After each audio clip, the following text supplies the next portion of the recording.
ఈరోజు దేవుని వాగ్దానం 1 పేతురు 3వ అధ్యాయం 14వ వచనం. భయపడకుడి, కలవరపడకుడి. ఈరోజు దేవుని వాగ్దానం 1 పేతురు 3వ అధ్యాయం 14వ వచనం.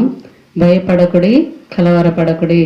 ఈరోజు దేవుడు మనకి ఈ ఉదయకాల సమయమున ఈ వాగ్దానమును మనకి అనుగ్రహించాడు. దేవుడు మనతోనే చెప్తున్నాడు, భయపడకుడి, కలవరపడకుడి అని. మనమైతే ఈ లోకంలో కష్టాలకి, ఇబ్బందులకి భయపడకూడదు, కలవరపడకూడదు. ఎవరైతే ఈరోజు కలవరపడుతూ భయపడుతూ ఉంటున్నారో వారితోనే దేవుడు ఈరోజు సూటిగా మాట్లాడుతున్నాడు. ఏమని? భయపడకుడి, కలవరపడకుడి అని.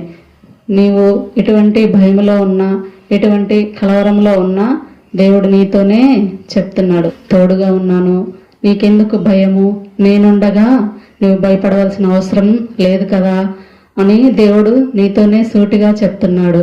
కాబట్టి నువ్వు ఏ ఇబ్బందుల్లో ఉన్నా, ఎటువంటి సమస్యల్లో ఉన్నా, నీకు ఉద్యోగం లేకపోయినా, నీ ఇంటి పరిస్థితి బాగలేకపోయినా, నీ కుటుంబంలో సమస్యలున్నా, ఇంకా నీ భర్త త్రాగుబోతు అయినా, లేదా నీకు ఆరోగ్య సమస్యలు, సంతానం అనేది లేకపోయినా, ఒకవేళ వివాహము కాని స్త్రీలు అంటే యవ్వనులు ఎవరైనా ఉన్నా, నాకు గర్భఫలము లేదే అని ఇబ్బంది పడుతున్నావా, వివాహము కావట్లేదని బాధపడుతున్నావా, లేక నా చదువు మొత్తం పూర్తయిపోయింది, నాకు ఇంకా ఉద్యోగం రాలేదని భయపడుతున్నావా, లేక నాకు అన్నీ ఇచ్చాడు దేవుడు, కానీ నాకు బిడ్డలు మారట్లేదు, లేదా నా భర్త మారట్లేదనే భయంలో ఉన్నావా, ఇంకా ఎటువంటి భయంలో ఉన్నా సరే దేవుడు నీతోనే చెప్తున్నాడు, భయపడకుడి, జడియకుడి అని.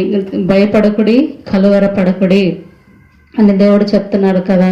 నీ భయమంతా దేవుని మీద, నీ చింత యావత్తు, నీ భారం అంతా దేవుని మీద పెట్టు. అప్పుడు దేవుడే నీ నీ బాధని, నీ భయమును, నీ కలవరమును, దేవుడు మనకి తోడుగా ఉండగా ఎందుకు భయపడుతున్నావు?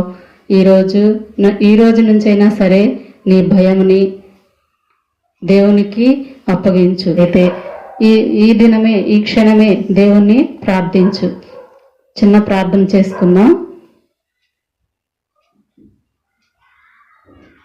కృపా సత్య సంపూర్ణుడా తండ్రి, నీకు వందనాలయ్య, స్తోత్రాలు ప్రభా. ఇదిగో తండ్రి, ఈ రోజునైనా నీ బిడ్డలకి నీవు అనుగ్రహించిన వాగ్దానం నైనా భయపడకుడి, కలవరపడకుడి అని చెప్తున్నావు తండ్రి.